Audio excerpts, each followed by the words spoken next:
పితా పుత్ర పవిత్రాత్మ నామమున ఆమెన్. ఈరోజు కథోలిక శ్రీసభ కొనియాడుతున్నటువంటి పునీతుడు పునీత విల్లనోవా ఆఫ్ థోమస్ గారు.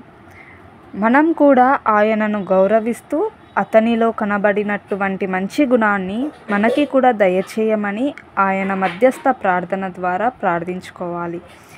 విల్లనోవా ఆఫ్ థోమస్ గారు స్పెయిన్ దేశంలో ఫ్యూంటెల్లా అనేటువంటి మండలంలో గాసిల్ అనే గ్రామంలో 1488 సెప్టెంబర్ 22న ఆయన జన్మించారు.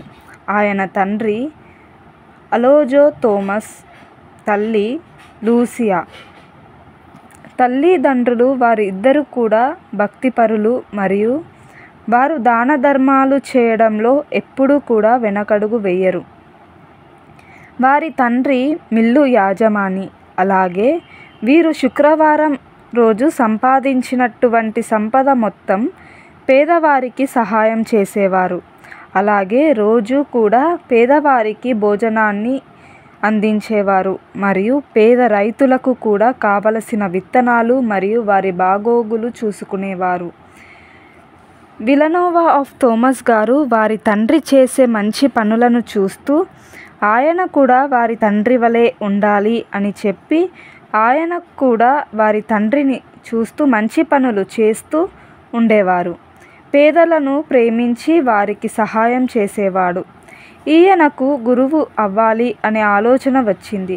అయితే థోమస్ గారు అగస్టీనియా సభలో చేరారు.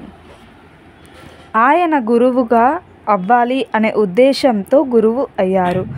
ఆనాటి నుండి ఆయన బోధనను వింటున్నటువంటి ప్రజలు, ఆయన యొక్క దాన ధర్మంను చూసినటువంటి వారు అందరూ కూడా ఆయనను స్పెయిన్ దేశపు అపోస్తలుడు అని పిలిచేవారు.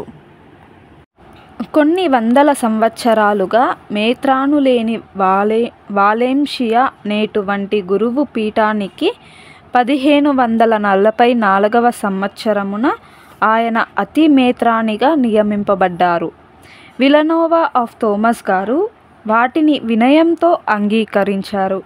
థోమస్ గారు ఇప్పుడు నేను అతి మేత్రానుడును అనేటువంటి గర్వం లేకుండా జీవించారు.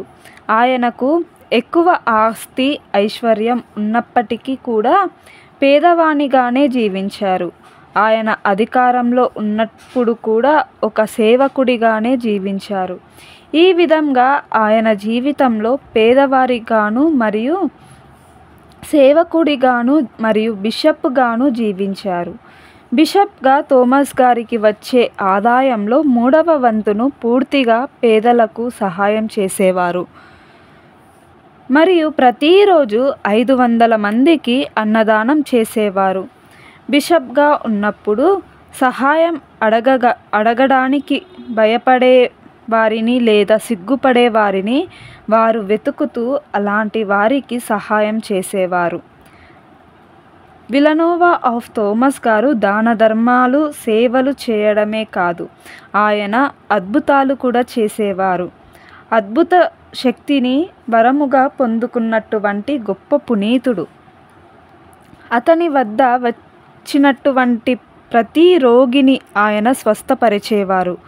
పాపాత్ములను మారు మనసు పొందుకోమని చెప్పి వారిని ప్రేమతో ఉండమని జీవించమని వారిని అందరికీ మారు మనసు పొందుకునే విధంగా చేసేవారు. ఆయన మరణించే సమయంలో కూడా ఆయన పడుకున్నటువంటి మంచం కూడా ఆయనది కాదు, వేరే వారి మంచమున బిషప్ గారు వాడుకున్నారు. ఈ విధంగా ఆయన నిరుపేదగా జీవించి మరణించే సమయంలో ఆయన, ఓ దేవా, నా ఆత్మను మీ చేతులలో అప్పగిస్తున్నాను అని చెప్పి 1555 సెప్టెంబర్ 8న మరణించారు.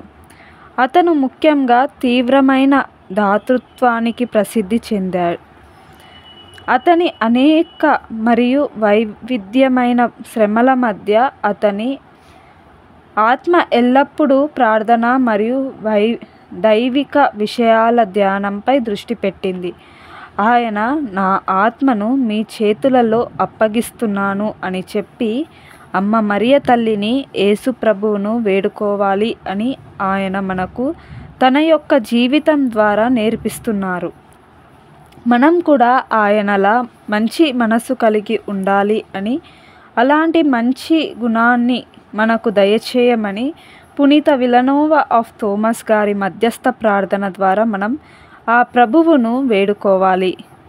ఆమెన్. పునీత విలనోవా ఆఫ్ థోమస్ గారా మా కొరకు ప్రార్థించండి. పితా పుత్ర పవిత్రాత్మ నామమున ఆమెన్.